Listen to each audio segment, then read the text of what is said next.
Muito boa tarde. Espero que todos estejam bem aí. Mais uma vez nós aqui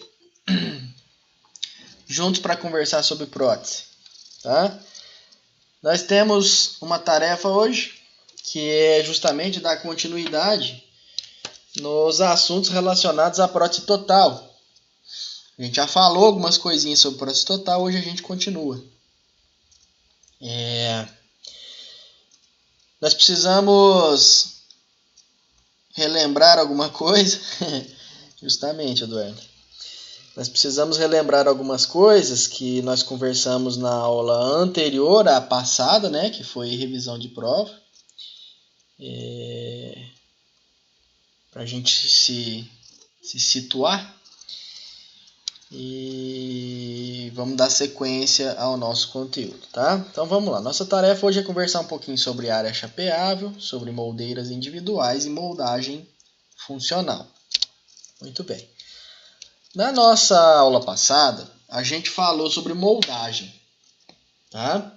A gente conversou sobre moldagem do paciente totalmente desdentado. A gente falou sobre como é que a gente molda esse paciente e quais materiais a gente pode usar para essas moldagens. Então, eu disse para vocês que dependendo do tipo de rebordo que o meu paciente tem, eu posso optar pela moldagem com alginato, ou eu também consigo trabalhar com um material que se chama Godiva, tá? Ambos os materiais utilizados para que a gente faça moldagens iniciais, né? De posse dessas moldagens iniciais, eu farei o vazamento de um gesso, né? Então, eu vazo gesso aos meus modelos.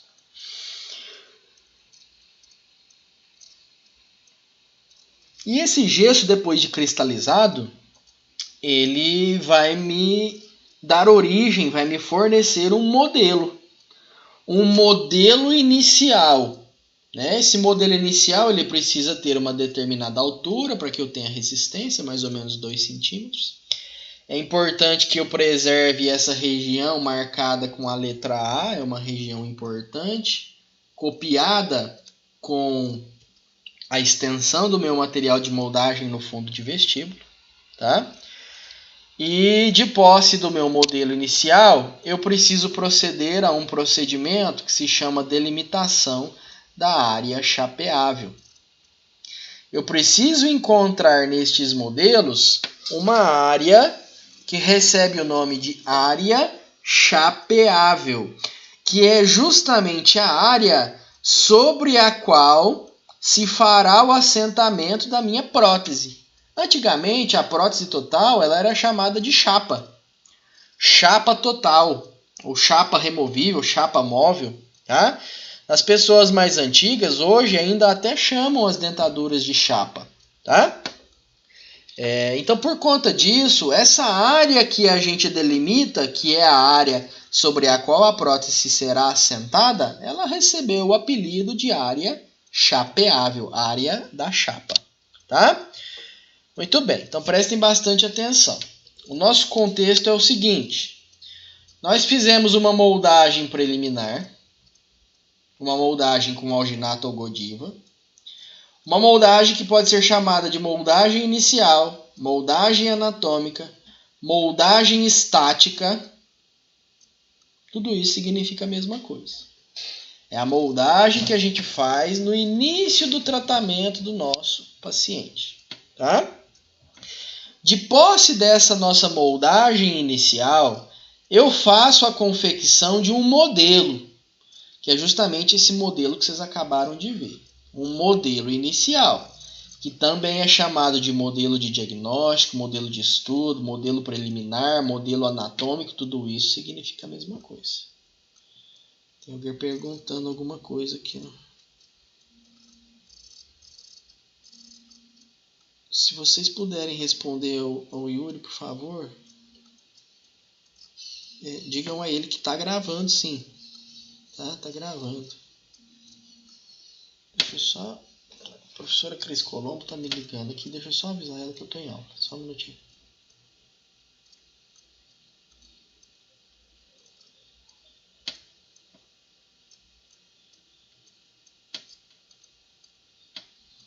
Só um minuto.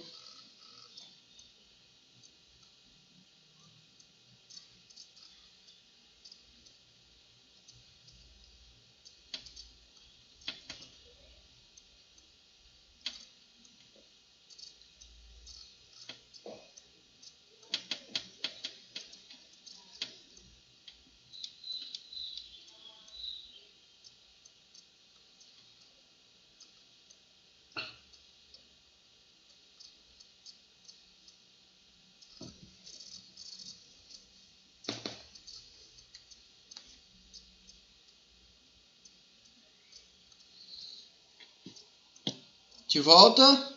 Todos aí comigo? Me ouvindo todos? Posso continuar? Todos me ouvem? Estou de volta. Todos me ouvindo? Vamos lá. Vamos seguir aqui. Então vamos lá. Ó, fizemos uma moldagem preliminar. Essa moldagem precisa copiar muito bem minha área de assentamento. Precisa copiar muito bem a boca do meu paciente.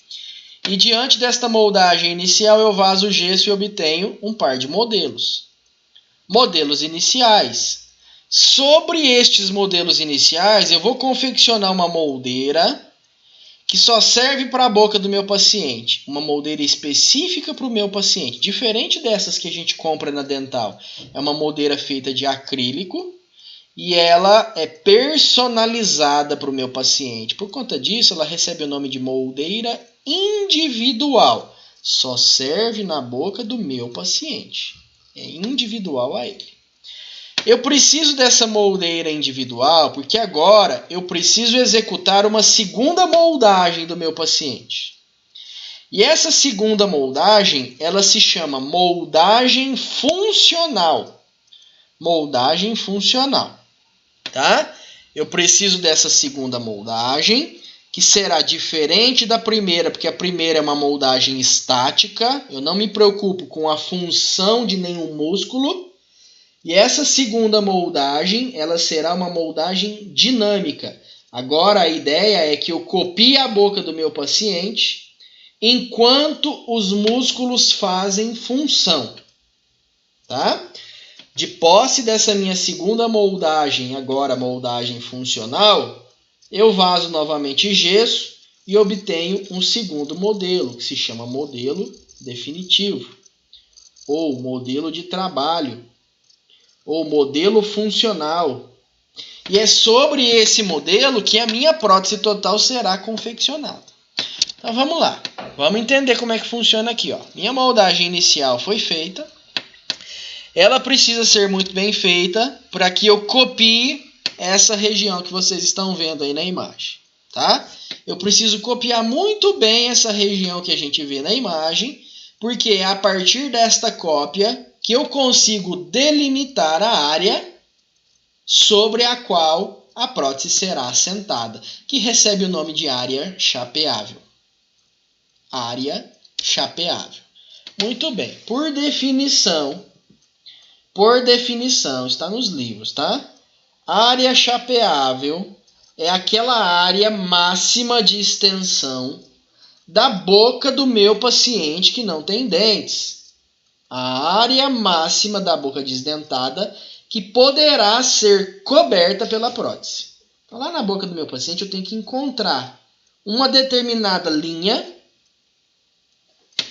que vai limitar a área onde eu posso posicionar na boca do paciente as minhas próteses. Significa que a minha prótese ela tem que ter um tamanho que coincida com essa linha. Não pode ser nem maior, nem menor. Tá? E essa linha é denominada como sendo linha neutra. Então puseram o nome nessa linha, que é a linha que mostra para a gente o limite da nossa prótese. Resolveram chamar essa linha de linha neutra. Tá? É uma linha que contorna, definição, a periferia da superfície chapeável e é delimitada entre uma zona de tecidos moles, quando eu mexo o tecido do meu paciente, ele se movimenta, e uma outra área de tecidos imóveis, onde eu tenho uma gengiva aderida ao osso que está embaixo. Tá? Eu preciso encontrar essa área chapeável para eu saber até onde a minha prótese pode se estender. Muito bem. Aí, tendo esta área chapeável conhecida, um cara chamado Pendleton, lá em 1928, ele percebeu que dava para dividir essa área chapeável em algumas áreas distintas. Ele fez 5 divisões dessa área chapeável. Ele dividiu a área que as próteses podem se assentar em áreas 5 distintas. Tá? Ele chamou essas áreas de zona de suporte principal, zona de suporte secundário, zona de selado periférico, zona de selado posterior e zona de alívio. Pessoal, tem que guardar. São 5. Tá? Tem que guardar, não tem jeito. Zona de suporte principal, zona de suporte secundário, zona de selado periférico, zona de selado posterior e zona de alívio. Muito bem.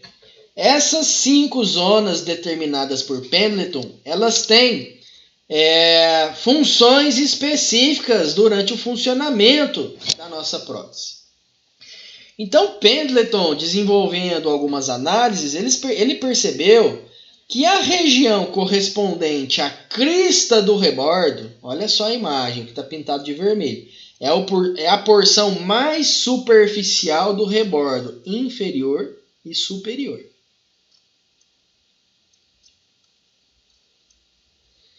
Essa região, pessoal, ela é responsável por receber as forças mastigatórias quando o paciente estiver usando a prótese. É onde a força incide primeiro, incide diretamente, incide com mais intensidade. Zona de suporte principal. Pessoal, pensa comigo. Quando o paciente tinha dente, quem é que estava aí nessa zona de suporte principal? Quem é que ficava bem nesse lugarzinho aí da zona de suporte principal?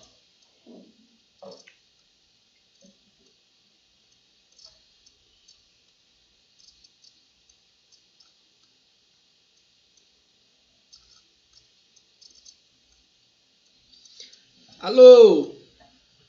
Tem alguém aí? Tem alguém aí? Deu até eco, ó. Pessoal, quem é... Ó, a Luma deu um oizinho pra mim. Ô, Luma, diz uma coisa. Quem é que ficava aí na zona de suporte principal quando o paciente tinha dente? Quem é que estava bem nesse lugar aí?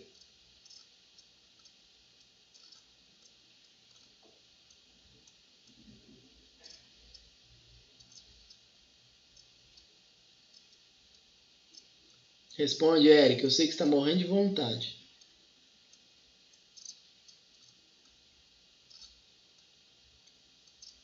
Chuta, pessoal. Vamos lá, vamos participar. Quem é que ficava em cima? Aí, ó. Muito bem. Isso aí. Os dentes, pessoal. Quem ficava em cima dessa linha vermelha que está marcada aí eram os dentes. Bom, quando a gente mastiga, a força da mastigação não incide direto nos dentes e vai para o osso? Sim. Agora, como o paciente perdeu os dentes, essa área que antes tinha dentes, tá? Não, é isso mesmo. Antes existiam os dentes, agora não tem, mas a região que suportava eles continua recebendo diretamente a força, tá? Então essa é a nossa zona de suporte principal. Vamos guardando. Existe uma segunda zona que se chama zona de suporte secundário, tá? É uma região que recebe forças mastigatórias também, mas é uma região que recebe uma força mastigatória um pouco menos intensa. Por isso ela recebe o nome de zona de suporte secundário. Tá? Ela é coadjuvante na incidência dessas forças mastigatórias. Na maxila corresponde à região de palato duro. E além de palato duro, observem aqui, ó, que eu tenho também uma bordinha lateral. Como a imagem ela é como ela é por uma vista oclusal, não dá para ver muito bem, mas percebam que na lateral eu tenho uma bordinha amarela, ó. A lateral do rebordo, tá? Essa lateral de rebordo, ela também é classificada como zona de suporte secundário. Na mandíbula, eu não tenho palato, mas eu tenho lateral de rebordo por lingual, lateral de rebordo por vestibular. E além de auxiliar nessa absorção de forças mastigatórias, essa zona de suporte secundário é muito importante para estabilizar a prótese no sentido horizontal. Então, se a prótese quiser movimentar para o lado, ela vai esbarrar. Esbarrar onde? Aqui, ó. Ó. Na lateral. Então, essa lateral, que aqui tem dente, ó. O paciente desdentado não tem dente, é gengiva. Essa é a zona de suporte secundário. Então, quando a prótese quiser mexer para o lado, ela vai esbarrar nessa lateral do rebordo e vai ter estabilidade. Muito bem. Tanto para a maxila quanto para a mandíbula. Beleza? Tanto para a maxila quanto para a mandíbula. Muito bem. Nós temos ainda uma outra zona que se chama zona de selado periférico. Essa zona de selado periférico, ela está bem pertinho do fundo do vestíbulo. Aqui, ó, olha a minha imagem, ó, aqui sim, ó, consegue ver o dedo, ó? A mão tá limpinha, tá? Não tem corona, não. É lá no fundo do vestíbulo. É bem pertinho do fundo do vestíbulo. Observa a imagem, ó. Tá pintadinha de cor de laranja. Bem coladinha no fundo do vestíbulo. Zona de selado periférico. É uma faixa de aproximadamente 2 a 3 milímetros que acompanha o fundo do vestíbulo, tanto por lingual quanto por vestibular. É uma área muito importante que permitirá o vedamento das bordas da nossa prótese. Significa que se a minha prótese não estiver muito bem feita nessa zona de selado periférico, o ar vai entrar por baixo dela, a saliva também. E aí quando isso acontece, eu perco uma espécie de vácuo que se forma entre a prótese e o rebordo. E aí a prótese se solta. Tá? Então a zona de selado periférico é extremamente importante para que a nossa prótese se mantenha em posição. Eu tenho ainda uma zona lá na região posterior, que é justamente chamada de zona de selado posterior. Tá? Na maxila é uma linha, tá? Que divide o que é palato duro do que é palato mole. Tudo bem? É uma linha que une os sulcos amulares, que é uma região que está bem aqui, ó. Atrás do tuber, ó, tuber da maxila, onde está o xizinho. Atrás do tuber da maxila eu tenho o sulco amular. Uma linha que une o sulco amular direito ao sulco amular esquerdo, muito próxima da divisão entre palato duro e mole. Essa região foi denominada por Pendleton como zona de selado posterior. Na mandíbula, ela é mais difícil de ser identificada, mas ela está atrás, ó, marcada de verde aqui, ó, ela está atrás do trígono retromolar, da papila piriforme, tá? Zona de selado posterior. E nós temos ainda uma última zona que se chama zona de alívio, tá? São regiões que Pendleton percebeu que não podem ser comprimidas pela prótese. Então elas merecem alívio. foram denominadas zonas de alívio. Na maxila, ele disse para a gente que essa região é compreendida pela região do forame incisivo, que sobre ele está a papila incisiva, né, escondendo o nervo incisivo, as rugosidades palatinas, a sutura palatina mediana, e se porventura eu tiver algum torus, os torus também precisam ser aliviados. Essas são as áreas de alívio determinadas por Pendleton para a maxila. Já para a mandíbula, ele disse que a gente tem que aliviar, que a prótese não pode comprimir. Essas duas bolinhas que estão aqui, que são os forames mentonianos. O paciente que é desdentado total, ele passa por um processo de reabsorção óssea muito intenso e os forames mentonianos ficam muito superficiais. Às vezes o paciente, quando recebe prótese e a prótese comprime essa área, ele vem para a gente no consultório se queixando de choque. Tá? Então essa área não pode ser comprimida, forames mentonianos. E também aquele paciente que tem uma reabsorção óssea muito intensa, a ponto do rebordo ósseo dele ficar muito fininho. Tão fininho que chega a ser cortante, muito parecido com o corte de uma lâmina de faca. Então esse rebordo ele pode ser denominado rebordo em formato de lâmina de faca. Se eu perceber que meu paciente tem esse rebordo cortante, eu preciso também aliviar, justamente onde está pintado de azul aí no modelo. Tá? Se eu tiver rebordo muito flácido, muito tecido mole que se movimenta, eu também preciso aliviar. Ok? Essas são as zonas de Pendleton. São 5, vamos lembrar. Zona de suporte principal, zona de suporte secundário, zona de selado periférico, zona de travamento posterior, ou zona de selado posterior, e zona de alívio. 5 zonas, tem que guardar onde é que está cada uma e para que serve cada uma delas. Certeza disso cair no Enem. Certeza de cair no Enem. Não, no Enem não, no ENAD. O Enem vocês já fizeram. ENAD. Certeza de cair no ENAD. De repente até no Enem cai, de tão importante que é. Tá? Muito bem. Ele dividiu essas áreas em essas zonas, tá? E a gente precisa, de posse dos nossos modelos, fazer um traçado, que é justamente o traçado que delimita todas essas áreas, todas essas zonas, e que vai mostrar para a gente onde a nossa prótese pode ser confeccionada. Então, para fazer essa delimitação da área chapeável, eu preciso localizar algumas estruturas anatômicas, e esse traçado a gente vai fazer com lápis cópia. Pessoal, isso aqui a gente vai fazer lá no laboratório, tá? Esse traçado a gente vai fazer passo a passo no laboratório, e essas zonas de Pendleton a gente vai pintar também nos nossos modelinhos, lá no laboratório, passo a passo, tá? Então eu preciso localizar dois pontinhos que existem aqui na região posterior, que são chamados de fóveas palatinas, tá?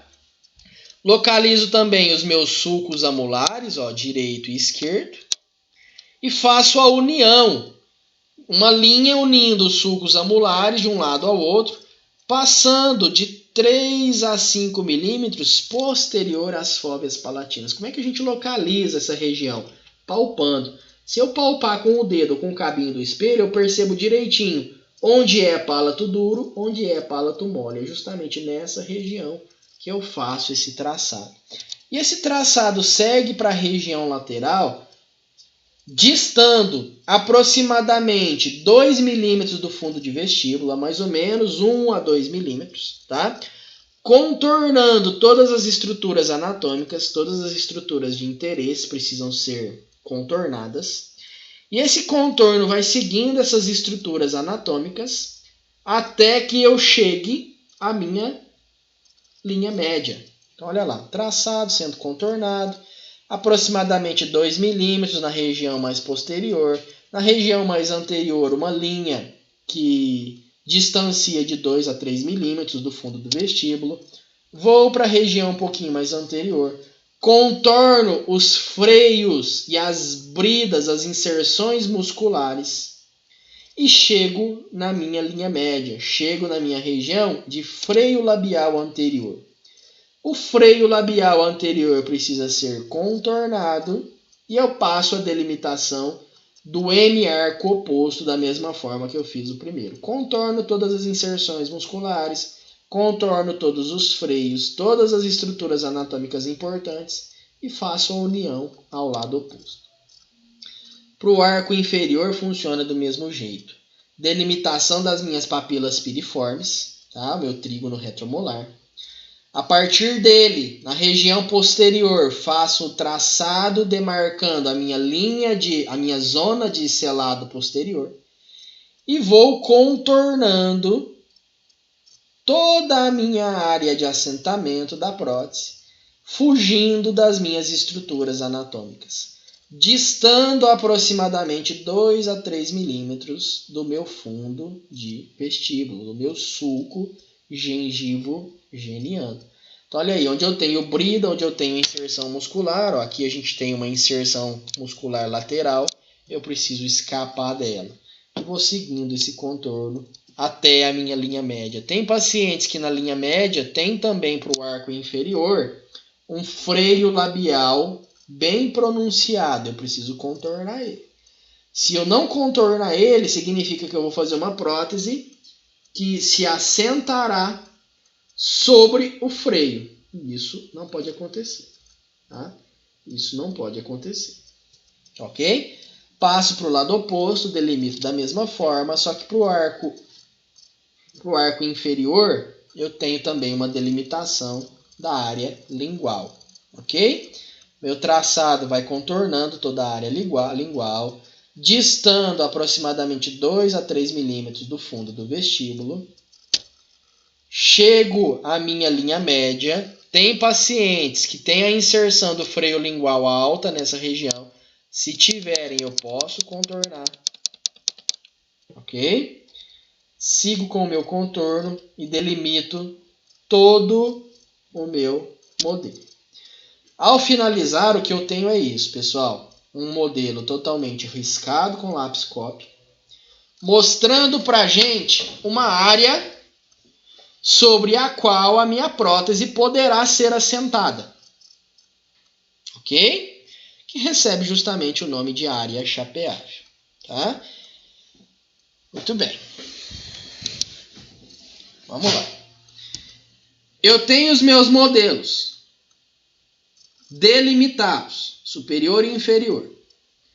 Agora chegou a hora de fazer as moldeiras que só servem para o meu paciente. As moldeiras individuais.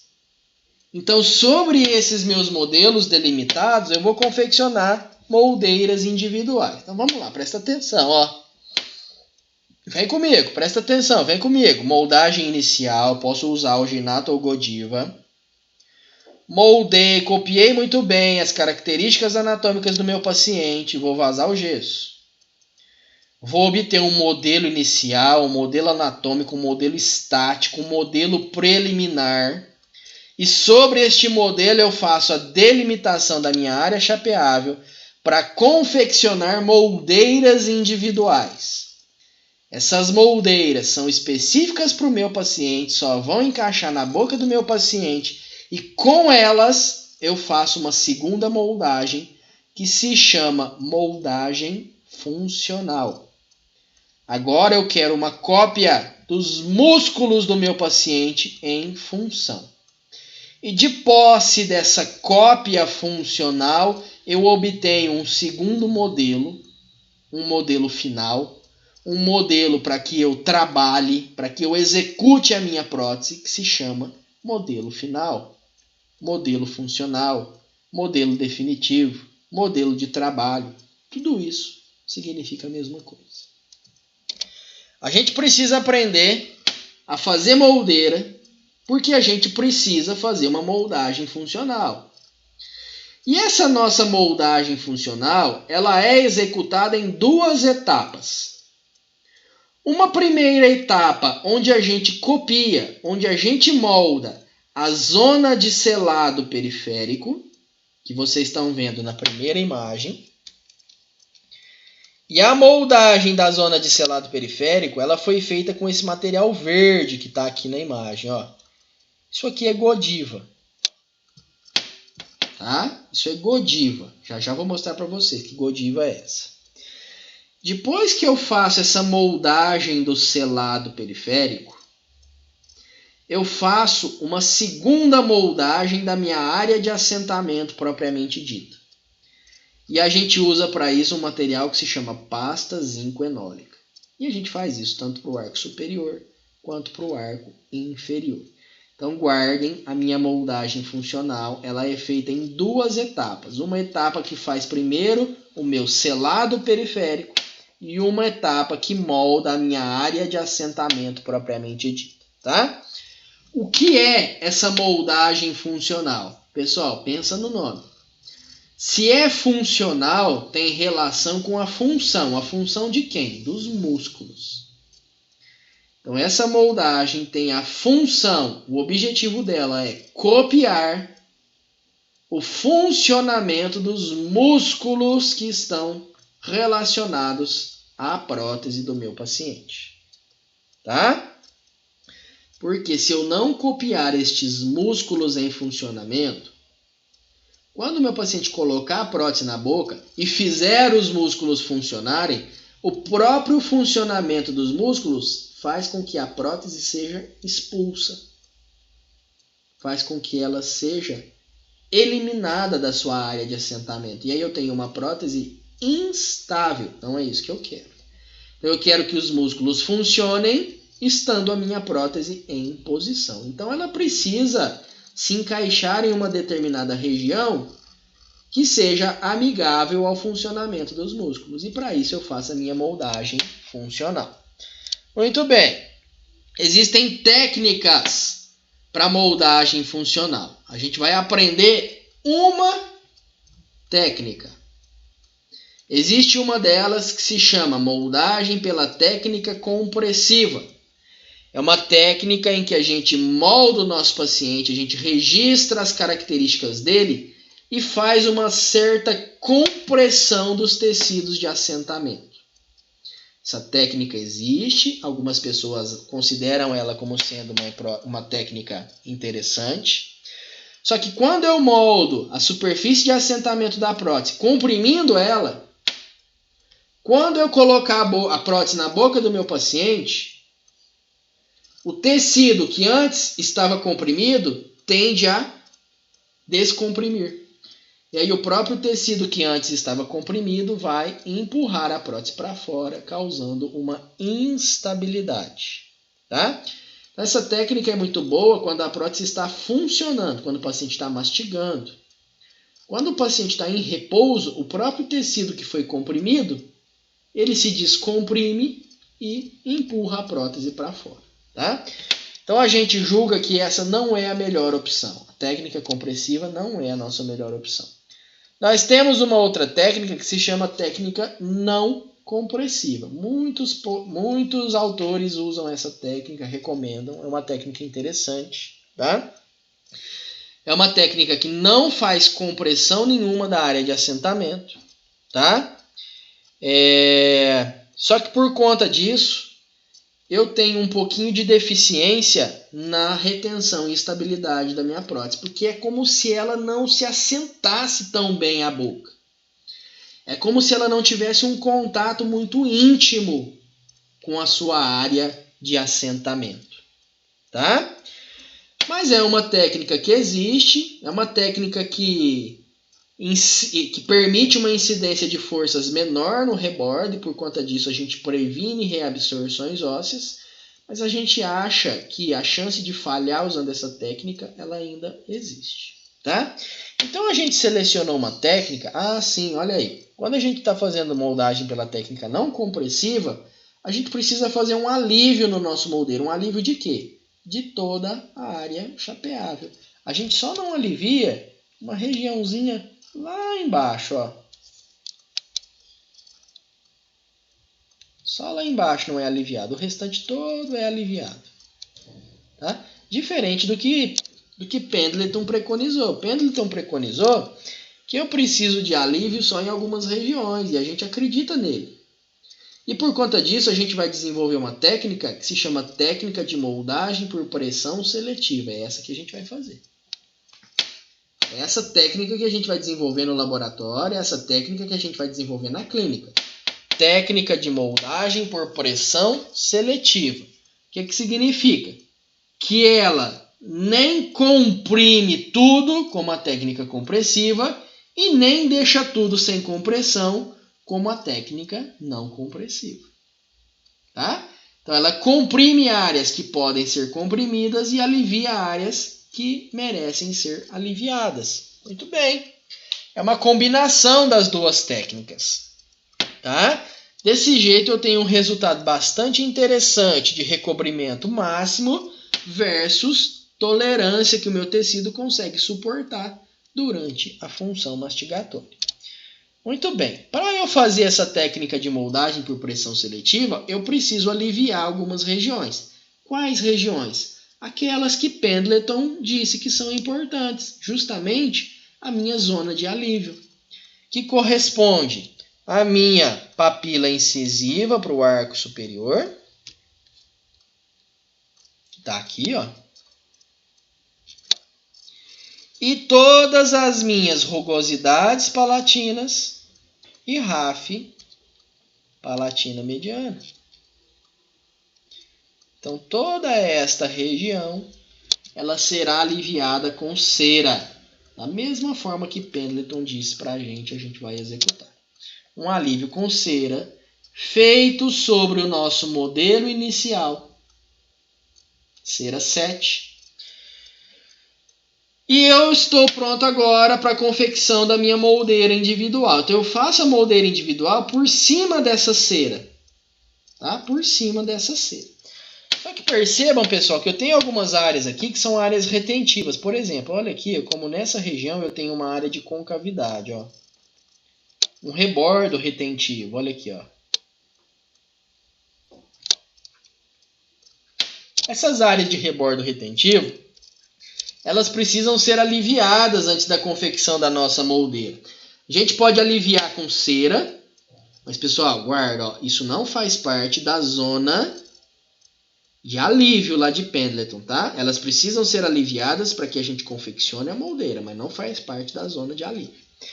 Esse alívio pode ser feito com cera, então eu vou gotejando cera nessas regiões de retenção, ou pode ser feito com algodão. Eu molho o algodão num isolante, umedeço ele, e vou devagarzinho assentando esse algodão nas áreas retentivas para que eu tenha essas áreas aliviadas. A gente vai fazer isso no laboratório, tá? No laboratório a gente volta a falar sobre isso para a gente praticar. Muito bem. Sobre estes modelos, a gente vai trabalhar com resina acrílica, que é aquela mesma resina que a gente usou para fazer as nossas bases de registro lá na prótese removível. Tá? Eu tenho um pó e um líquido. Eu vou misturar incorporando o pó ao líquido, misturo isso no meu pote de vidro, no meu pote Paladon, e quando essa resina estiver em uma fase plástica, que é aquela fase que eu consigo manipular, que ela já tem consistência e não fica grudando na minha mão, eu faço uma bolinha e posiciono essa bolinha sobre uma placa de vidro. Nas extremidades da placa de vidro, eu vou colocar 2 lâminas de cera 7, uma sobre a outra. 2 lâminas de cera 7, uma sobre a outra. E vou usar uma segunda placa de vidro para fazer uma compressão. Eu aperto essa bolinha de resina que eu fiz. E vou apertando e a placa de vidro vai amassando essa resina e a resina vai se espalhando sobre a placa de vidro, até que a minha placa de vidro toque nas minhas lâminas de cera. Ou seja, pessoal, que espessura que eu tenho aqui, ó, da minha resina? Qual a grossura dessa lâmina de resina que vai estar entre as 2 placas? A grossura compatível com quem?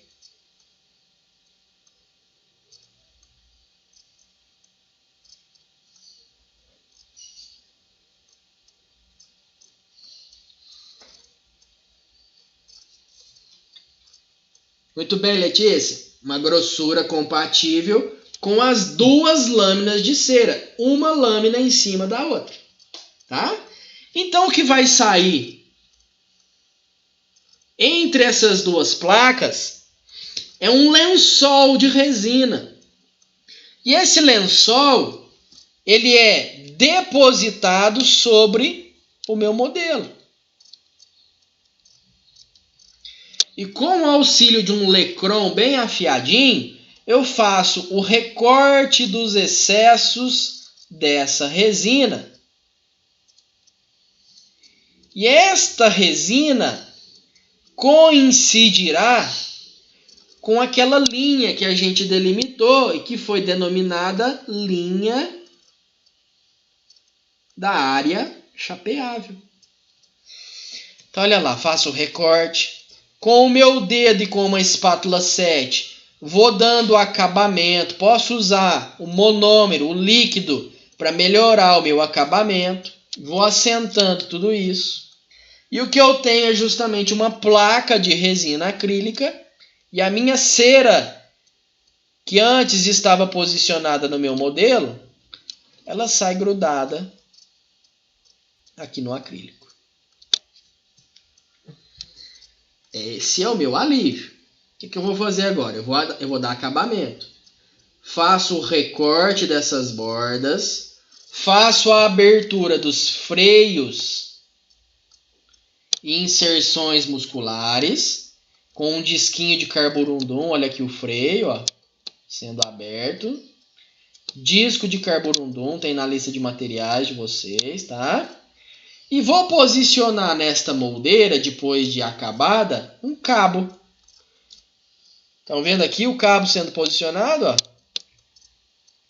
Um cabo que é para que eu consiga segurar essa moldeira quando eu precisar levar ela à boca do meu paciente. Ok? Muito bem. Tá aí a nossa moldeira, muito bem acabada, muito bem finalizada.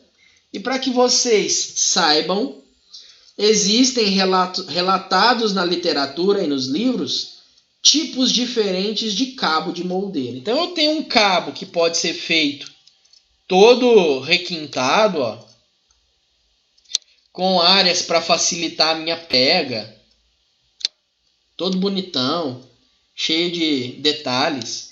Ou eu posso fazer um cabinho simples, pequeno, que não interfira com o lábio do meu paciente. Então, o meu cabo, ó, ele tem que sair da boca, ó. Não pode tocar o lábio, tá? Ele vai ficar aqui assim, ó. Não pode encostar o lábio do meu paciente, tá bom? A gente vai treinar isso lá no laboratório. Fiquem tranquilos, a gente vai executar. E a gente pode fazer também cabos que são mais longos, ó, redondinhos, mais longos. Tem autores que dizem que esse tipo de cabo aqui é mais confortável para o paciente, tá? São possibilidades. O fato é que se eu tenho uma moldeira, eu preciso de um cabo. Tá aí nossa moldeira. Tá aí nossa moldeira, tá? Se estendendo aquela linha que foi delimitada, tá? Que é a linha que delimita a minha área chapeável. Ela precisa estar muito bem acabada, precisa estar lisa, tá? Senão isso vai incomodar o paciente. E muito bem adaptada à minha área chapeável. Aí, pessoal, isso vai para a boca. Vou levar isso para a boca do meu paciente. Vou levar para a boca do meu paciente porque eu preciso ter certeza de que a mesma adaptação que eu tenho em cima do meu modelo, eu também terei na boca.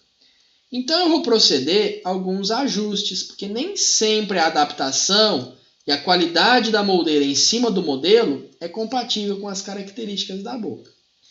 Então eu faço um ajuste clínico dessas moldeiras, objetivando contornar todas as regiões anatômicas de interesse. Então tem que contornar todos os freios, todas as bridas, região de arco zigomático, área de freio lingual,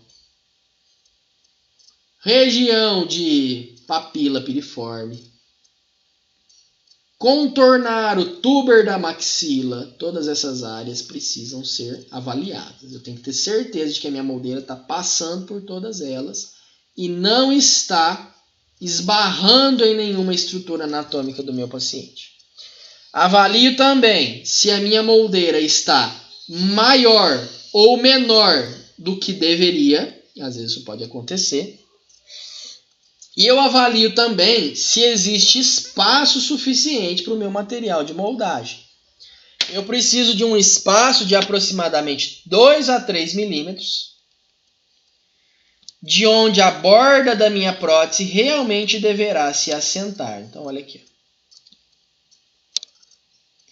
Considerando que a borda da prótese deva chegar até essa linha, eu preciso de uma distância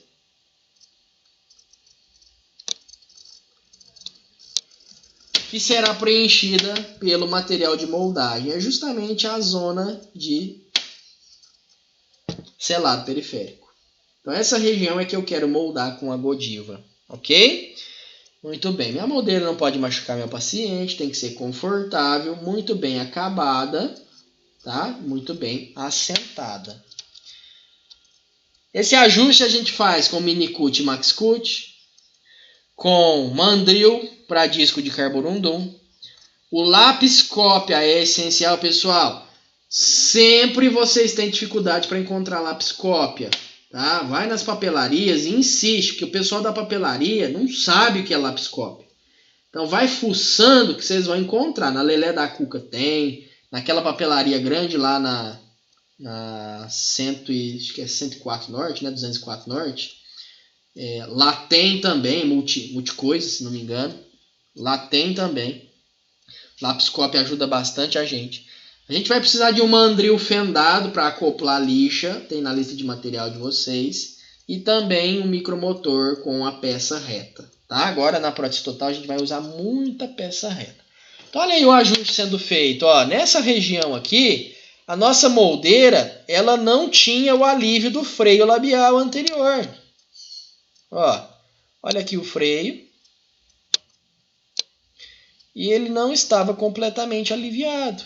Então a gente usou um disquinho, marcou a região que precisa ser aliviada com o lápis cópia e com o disco a gente faz o recorte. Ó. Agora eu tenho o meu freio labial anterior encaixando direitinho dentro do recorte que eu fiz. Ok? Avalie os contornos. Eu preciso ter certeza de que a minha moldeira não está sobreestendida. Como é que eu faço isso? Eu posiciono ela na boca do paciente, seguro a bochecha do paciente e puxo.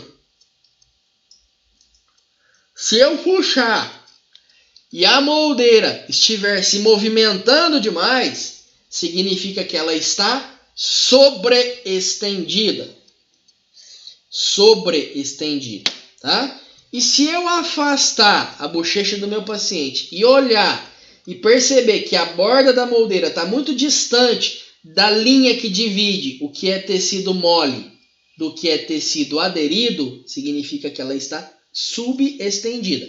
Que distância que eu tenho que ter entre 2 e 3 milímetros dessa linha que divide tecidos móveis de tecidos estacionários. Pessoal, um minutinho só, eu vou acender a luz que já está ficando escuro aqui. Só um minutinho, por favor.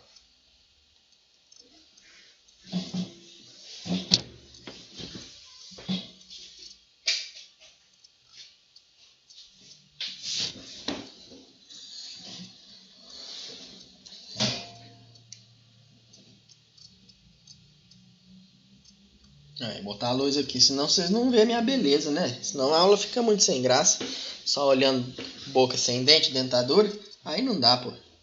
Tem que ter uma coisinha bonitinha aí pra melhorar a situação. Muito bem.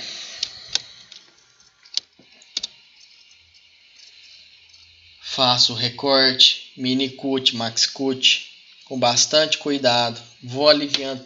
Olha aqui a inserção lateral do músculo.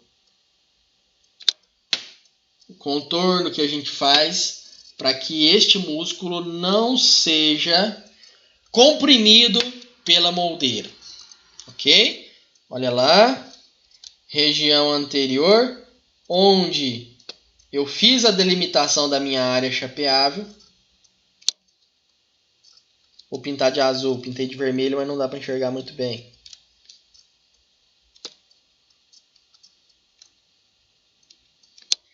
E a área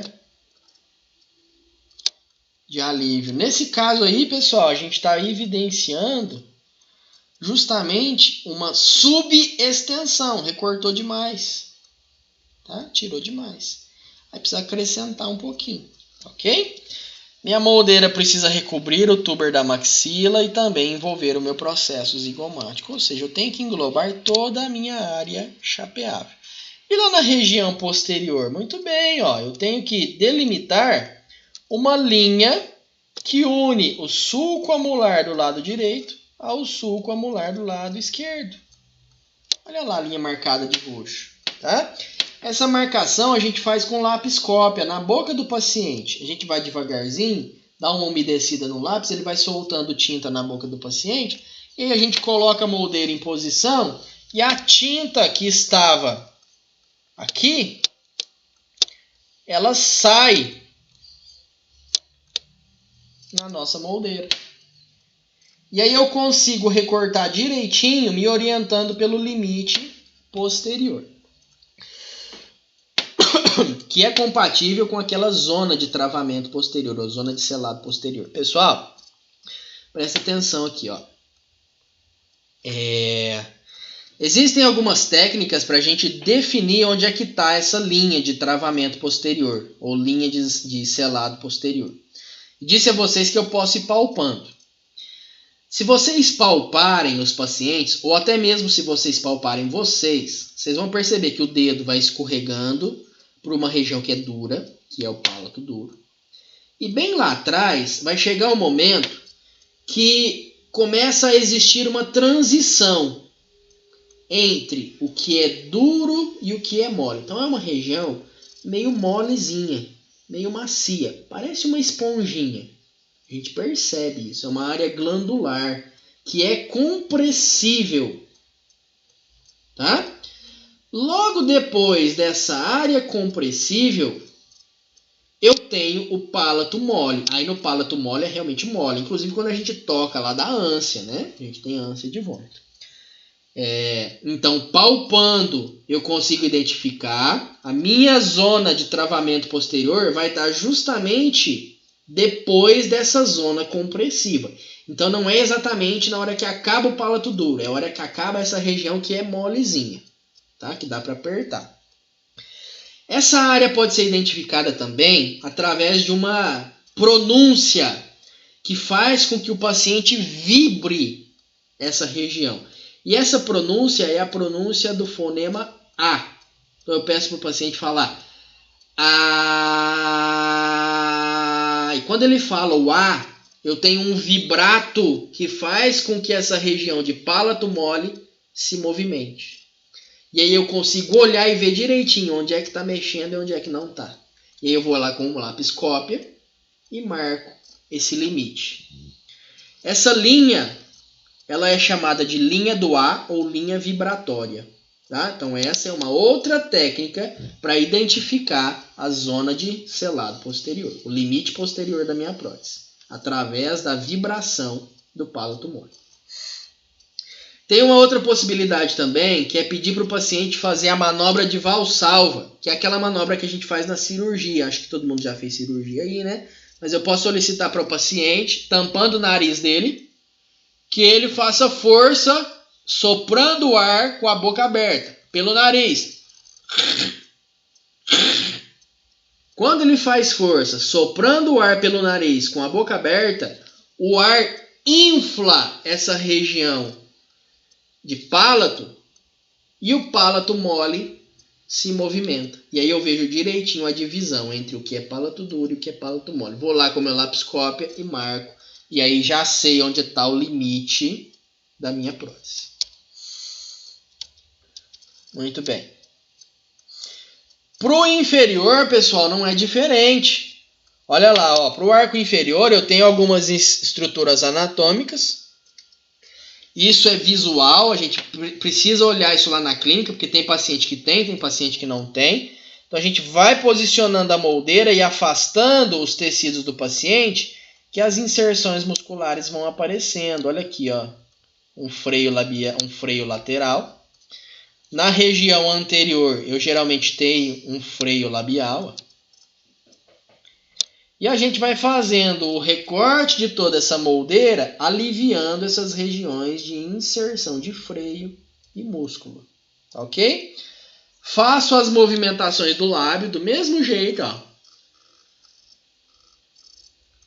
E vejo se a moldeira se mexe. Se eu mexer a bochecha do paciente e a moldeira estiver se movimentando demais, significa que ela está indo além daquela linha que delimita a área chapeável, a linha neutra. Eu preciso recortar.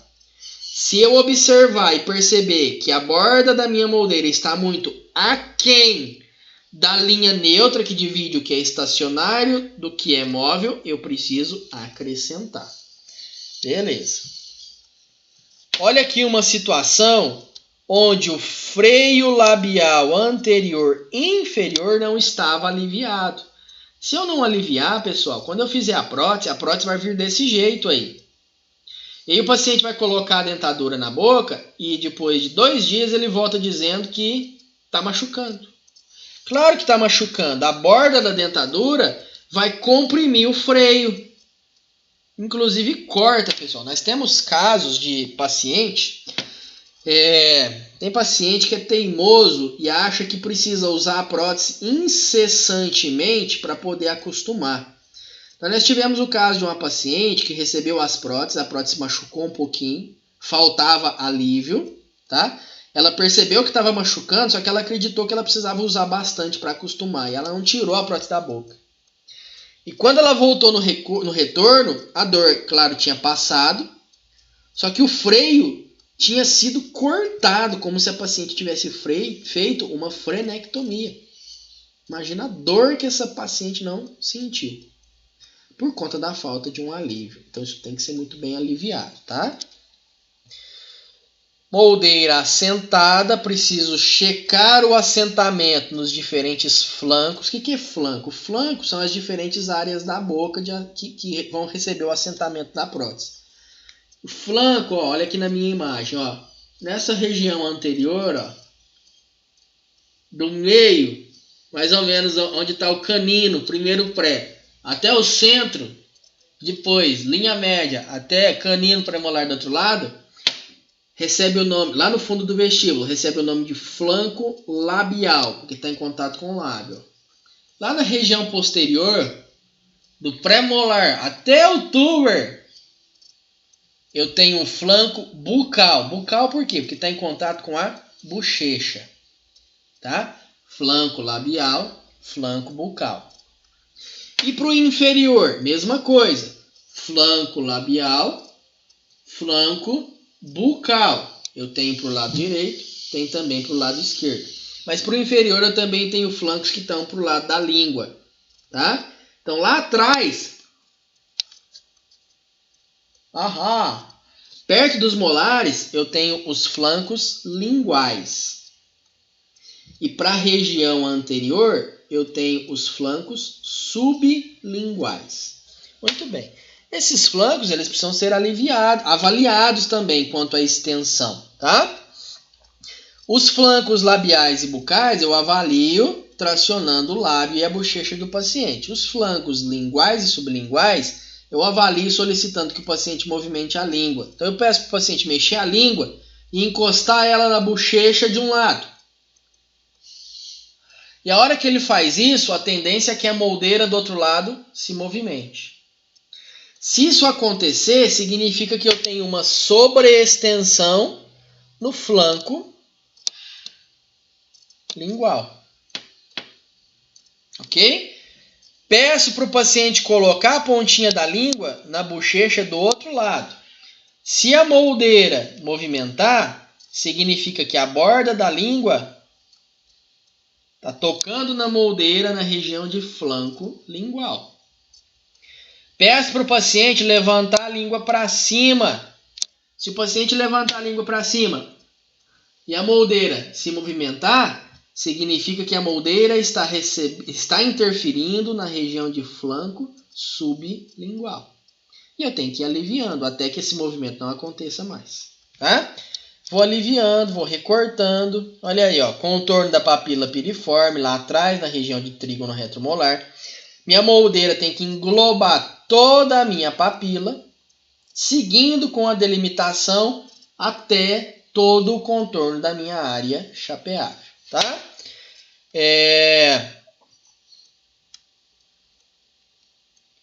Aqui eu tenho uma linha que é delimitada por uma estrutura anatômica óssea, tá? E que recebe o nome de linha oblíqua externa. É justamente onde existe a inserção do músculo masseter, tá? Linha oblíqua externa. Do lado de dentro, pro lado da língua, tem uma outra linha óssea que é chamada de linha oblíqua interna ou linha miloioidea, tá? Muito bem. Olha aí, ó. Essa região da minha moldeira, ela recebe justamente a ação do músculo masseter. Significa que se o paciente ativar o músculo masseter, que é esse que está aqui, ó, na bochecha, se o paciente ativar ele e a borda da moldeira estiver comprida, sobreestendida, a moldeira vai se movimentar. Como é que eu ativo? Mexendo, ó. Puxando. Então, se eu puxar e a moldeira mexer, significa que está sobreestendido. Depois que eu ajusto, eu preciso de moldeiras que sejam fáceis de serem inseridas na boca do meu paciente, que não causem dor ao meu paciente quando estiverem sendo colocadas, que não interfiram nos movimentos dos lábios, das bochechas ou língua. Se porventura estiverem interferindo, eu preciso ajustar, porque elas estão longas. Essas moldeiras, elas se assentarão sobre a área chapeável e, se forem bem feitas, elas terão uma certa retenção, tá? E elas não podem se movimentar muito durante os movimentos funcionais, ok? Eu não quero que isso aconteça. Aí, tendo as moldeiras feitas, a gente vai fazer a moldagem propriamente dita. A moldagem funcional propriamente dita. E para fazer essa moldagem funcional, a gente se inicia moldando a zona de selado periférico. Então, o primeiro que a gente faz é a moldagem do selado periférico. É o que vocês estão vendo aí na imagem, ó. Em verdinho, moldamos primeiro as bordas, tá?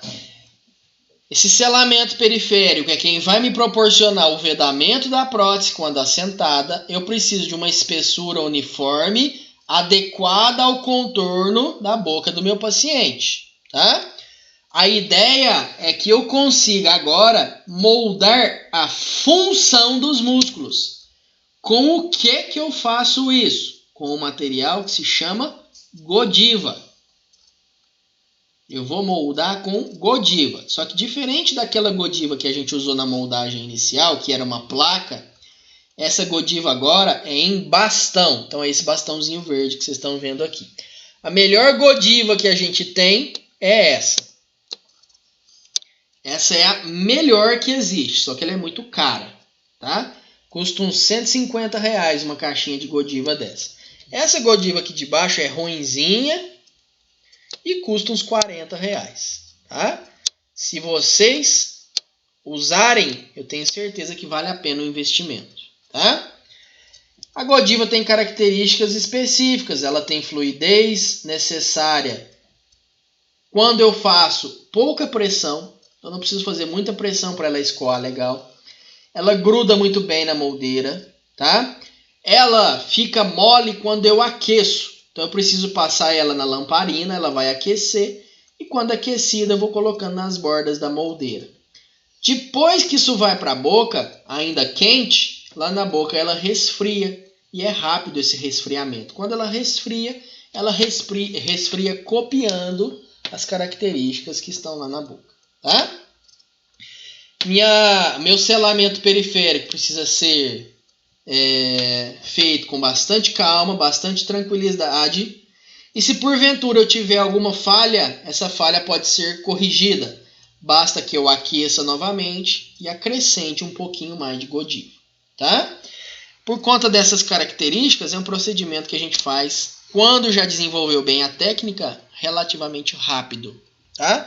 Então olha aí a imagem, pessoal. A Godiva sendo depositada sobre a moldeira individual, aquecida na lamparina, e agora é muito importante que a gente use essa outra lamparina aqui, ó, que se chama lamparina Hanau, que é a lamparinazinha que a gente aperta e ela solta uma chaminha, tá? É tipo um lança-chamas. Eu faço isso para aquecer regiões bastante específicas que sejam de interesse.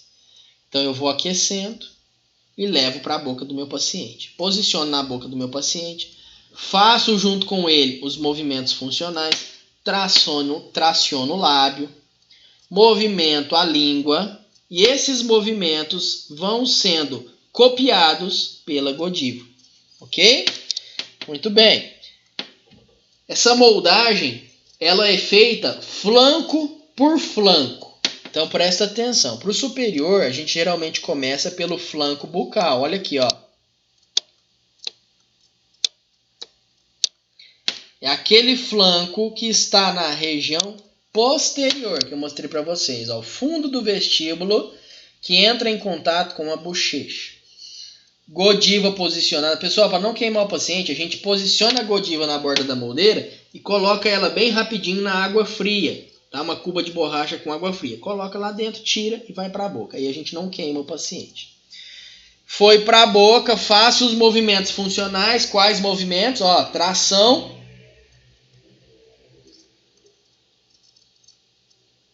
A bochecha. Puxo. Essa tração ativa os músculos da região e eu vou copiando. Copiei, ó. Inclusive aqui já está aparecendo a cópia de uma inserção muscular lateral. Tá? Muito bem. Percebam, ó, vou voltar à imagem. Percebam que a borda da minha Godiva aqui era toda brilhante.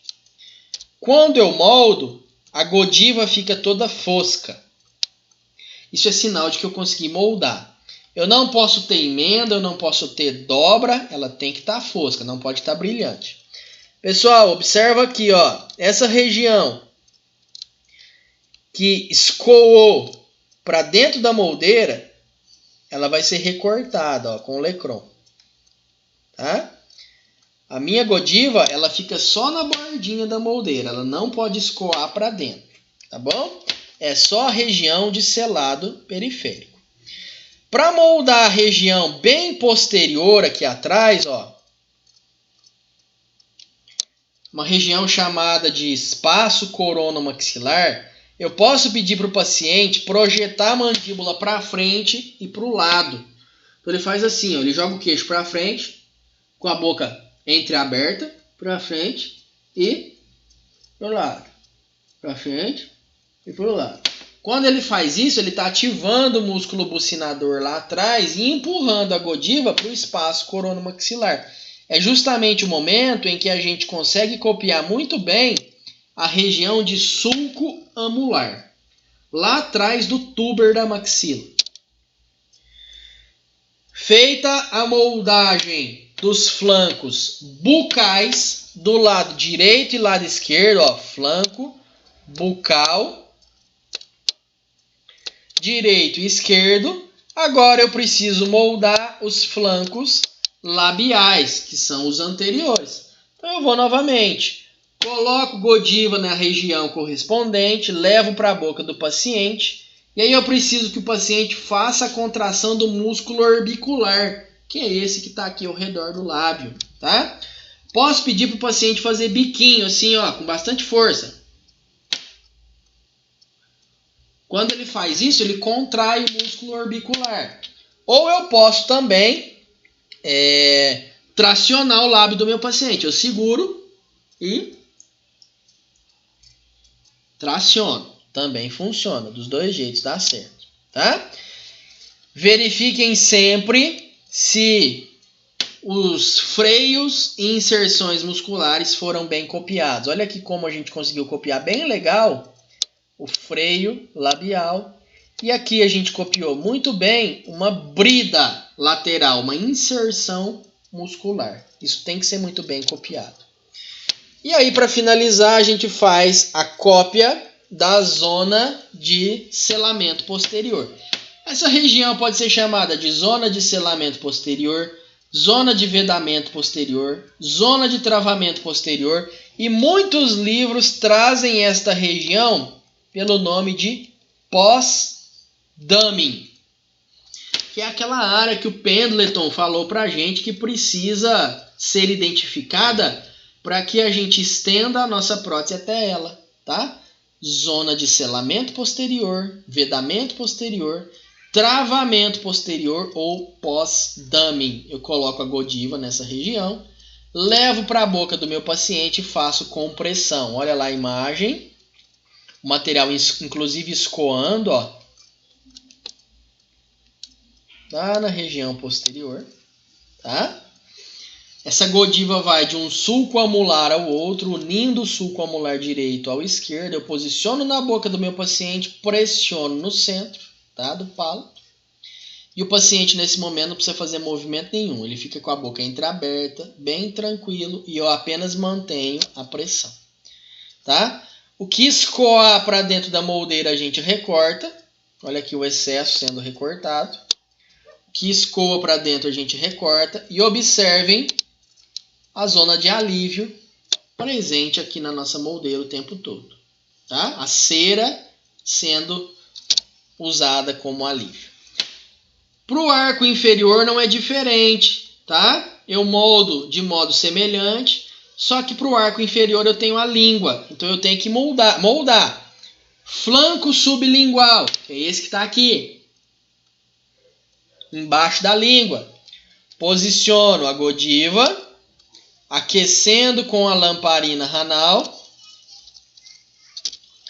Vai para a boca do paciente e eu peço para que ele faça movimentos com a língua. Quais movimentos?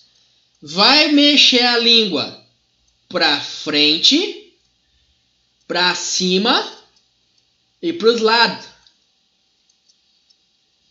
Então é fácil eu pedir para o paciente que ele, com a pontinha da língua, passe a língua no lábio superior, de um lado para o outro. É só dizer para o paciente, ô, seu João, dá uma lambida no lábio de cima. Ele vai fazer assim, ó. Eles entendem facinho. Dá uma lambida no lábio de cima. De um lado para o outro. Quando o paciente faz esse movimento, ele está fazendo o quê? A ativação dos músculos que estão relacionados com a língua.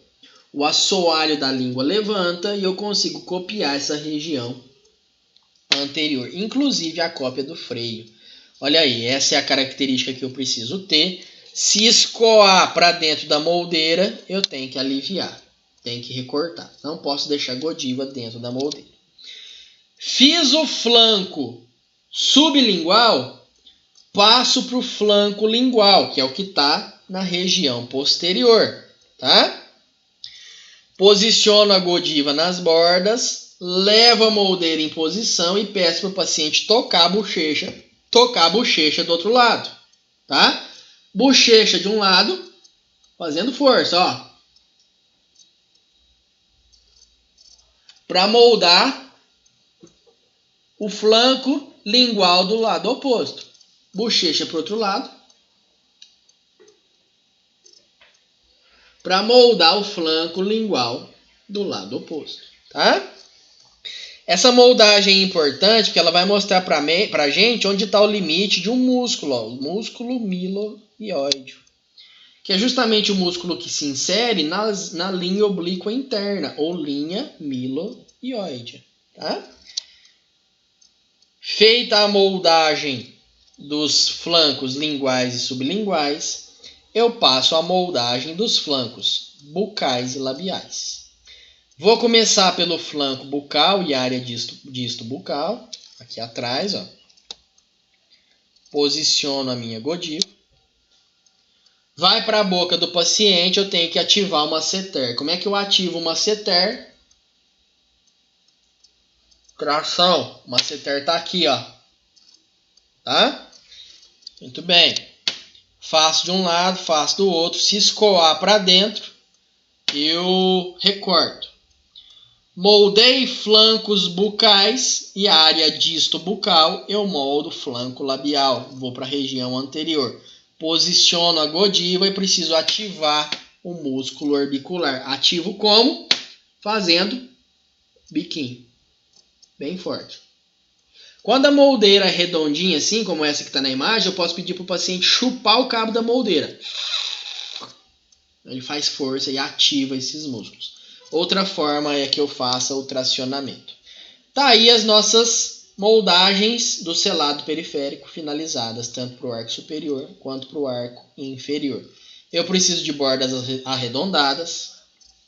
A godiva tem que ter aspecto fosco. Não pode ter emenda, estria e tem que ter uniformidade.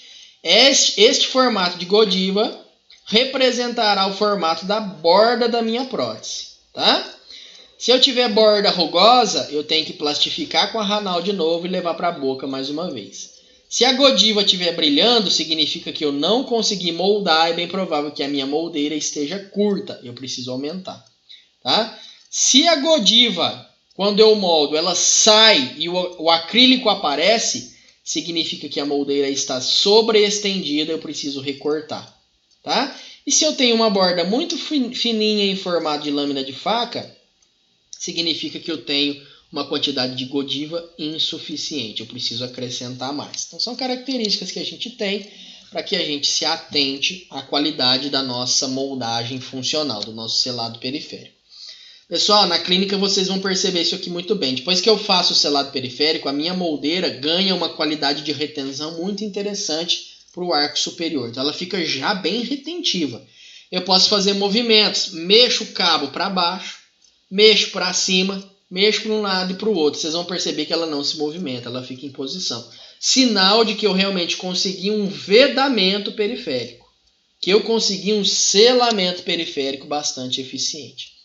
Depois que eu fiz o selado periférico, o próximo passo é copiar a superfície de assentamento. É a moldagem propriamente dita, que a gente faz com uma pasta que se chama pasta zinco-enólica. A gente vai usar ela lá no laboratório. Ela é grudenta, ela é pegajosa, e por conta disso a gente precisa passar um pouquinho de vaselina no rosto do paciente, tá? E é interessante que a gente jogue uma aguinha na boca do paciente para tirar o excesso de saliva que porventura esteja ali, tá? A pasta é proporcionada em comprimentos iguais, uma pastinha vermelha e uma branquinha dosada em tamanhos iguais. Eu vou misturar as duas pastas e vou ter uma pastinha cor-de-rosa claro, tá? Isso vai para dentro da minha moldeira, tanto para o arco superior quanto para o arco inferior. Isso vai para a boca do paciente. Posiciono na boca do paciente, pressão leve lá no centro do palato e faço os movimentos funcionais. Como é que eu faço esses movimentos funcionais?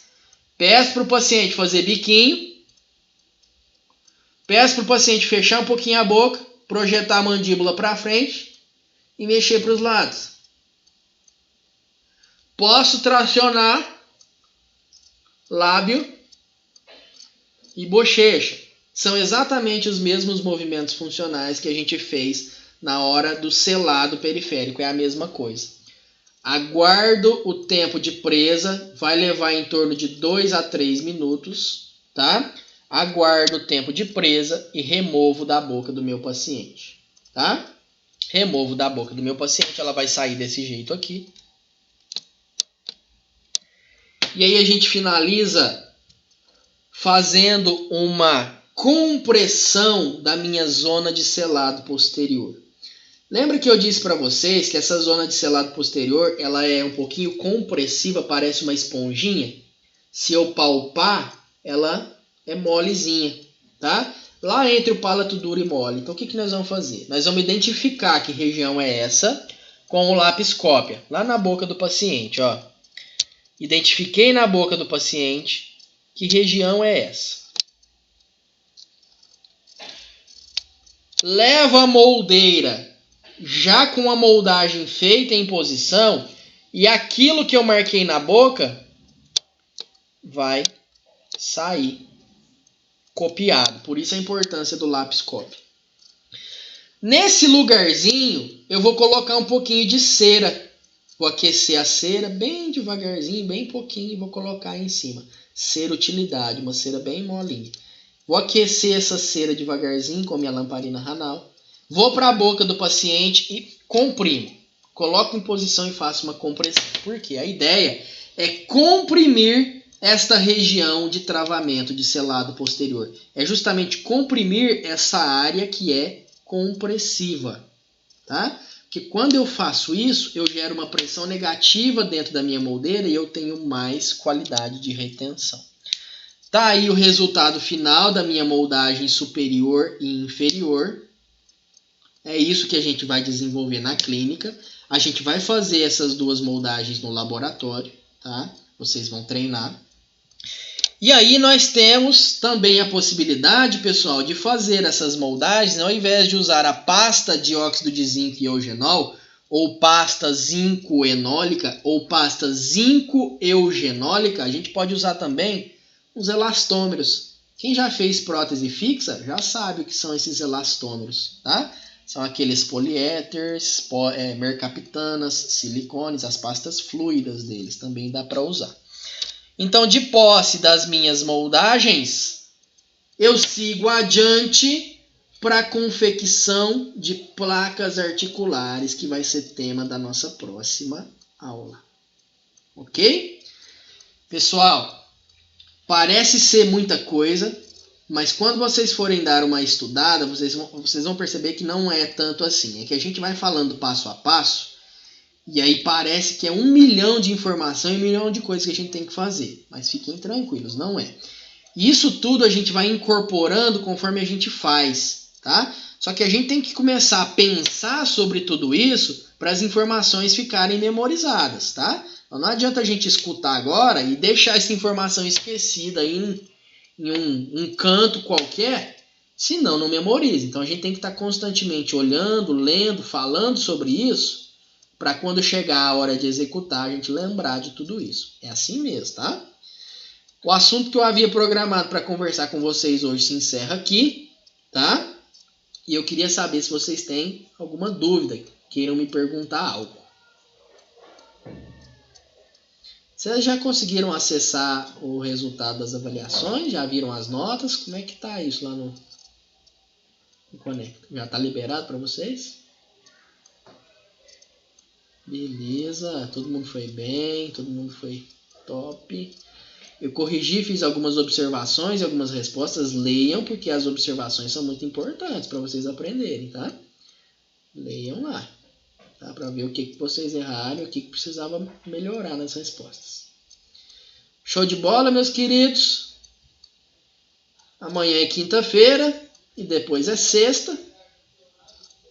E aí sextou, vem o fim de semana pra gente aproveitar o Netflix, aproveitar a novelinha da Globo, curtir um filminho, porque parece que a quarentena ainda está perdurando. Então se cuidem, tá bom? Um forte abraço a todos vocês, se cuidem, fiquem com Deus. Se tiverem dúvida, me escrevam, fiquem à vontade, tá bom? A gente se vê. Até mais. Fui. Um abraço. Tchau, tchau.